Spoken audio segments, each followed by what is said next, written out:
ભાગવતમાં 2 અધ્યાયમાં રામાયણ છે, બોલો.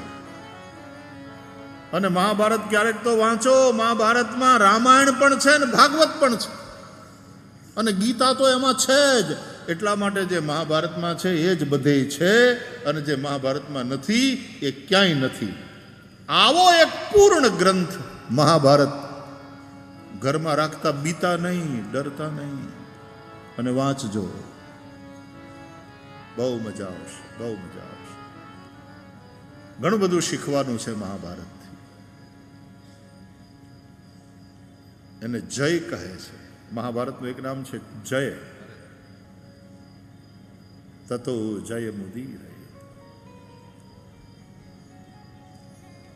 એમાં વૈશંપાયન એણી પેરે બોલ્યા, સુણ જણમે જય રાય, વિસ્તારી તુજને સંભળાવ. વૈશંપાયન કહે છે, જન્મે જઈને આમ પરંપરાથી કહેવાતી સંભળાતી આ કથાઓ બચી રહી.